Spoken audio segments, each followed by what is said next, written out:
I'm going to start with reading a brief statement, and then I'm available to answer any questions you may have.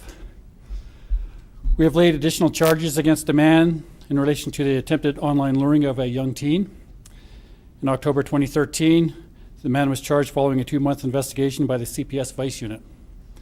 The investigation was launched when a concerned parent contacted police after discovering sexually exploitive conversations on her 13-year-old daughter's Facebook account. The conversations included requests that the victim send naked photographs of herself and to meet to perform sexual acts in exchange for money. We believe the man posed as a teenage girl and utilized the Facebook account under the name of Nikki Wright in order to commit the offenses.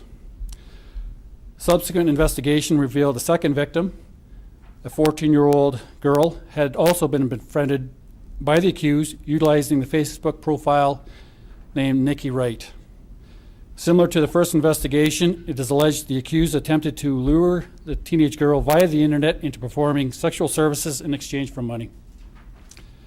It's alleged the rightful owner of the Nikki Wright Facebook account was not involved in the incidents and that the account had been hacked by the accused. Bojan Ambrus, 33, of Calgary, has now been additionally charged with several offenses, and he remains in custody, and his next court appearance is scheduled for Friday, March the 7th, 2014. And any questions? So was this kind of advance used his stuff and re-examined his computers and stuff in the meantime, between the last press release? We came across a report that was generated by the patrol officers when we were doing the first investigation, and subsequent investigation involving interviews of the young victim and her family, and the search warrants has led to these additional charges.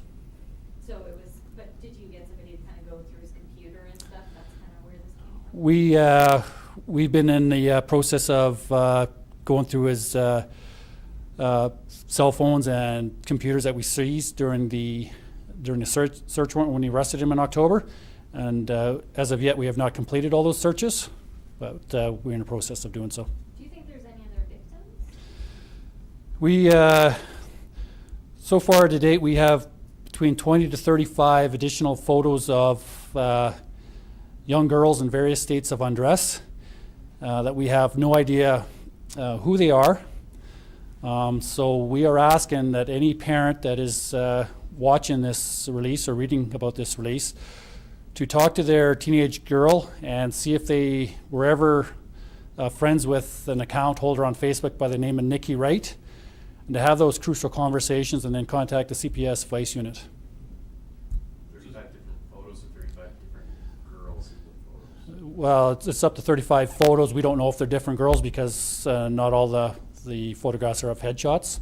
And like I say, this is from one cell phone, and we haven't as yet conducted a forensic examination of his computers. Oh, so there still could be more charges? There absolutely could be several more charges. And do you know, was he in custody from after the first time till now? He has been remained in custody since our arrest in October. How would he have hacked into Nikki Wright's Facebook account? One possible theory we're exploring is that, these kids use Facebook. They might use it at a public library or at an internet cafe and forget to log out. They exit by the top, but they don't go in and physically or log out with the button.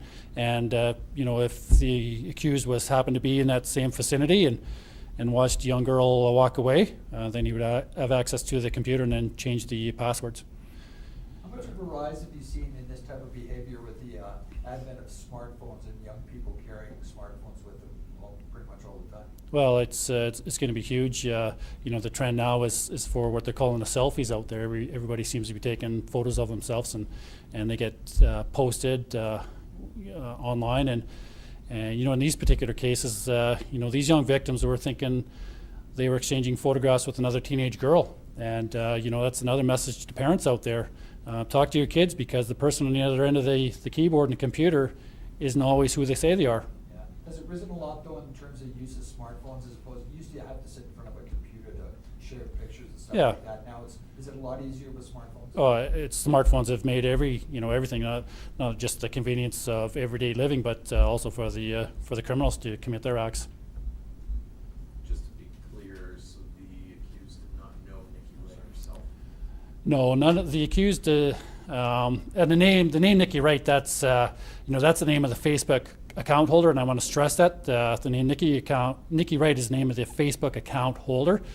Also a young person, but the accused did not know that person or either of the two victims that we've uncovered to date. So he would have just changed the passwords and there'd be like a couple of different Nikki Wrights or something like that?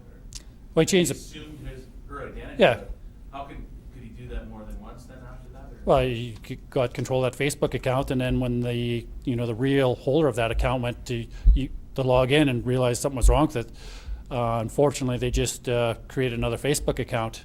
Then the police come knocking on the door after the fact saying, this is what we're investigating, and then that's how we discovered, her role in it. Have police talked to the people who were the legitimate friends of the original Nikki Wright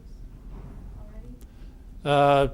So we've talked to the real Nikki Wright and her family, and we're going through the contacts and her friends, to see if anybody else has been in contact with this offender. Because you should be able to see all of his history, right? Like, can you see that Yeah. she would have had original friends? Can you tell how many friends he's had contact with? I don't have that information. That's that's with my investigator. So Do you have a ballpark on how many kids he potentially contacted? I don't. No. Like, do you think it's quite a few? Well, I would say it's you send out hundreds of Facebook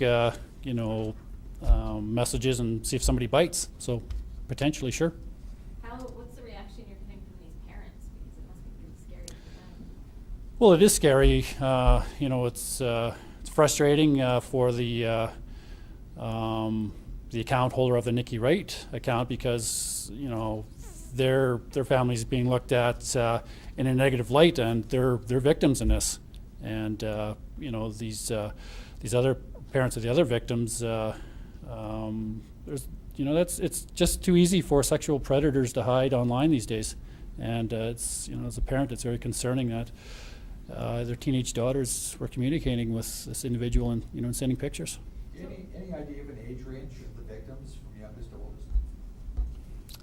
oldest? They're 14 to 16, I believe. And do you... Yeah, that's what I think. The one's 13. 13? Like the photos, though, are probably in that age range. Yeah, they're young teenage girls. When they're charged and found guilty, what kind of sentences do people who commit these crimes get? I honestly don't know, and we leave that up to the courts to decide. I've been a police officer a long time, and learned early on, if start stressing out about sentences handed out, you can have a short career.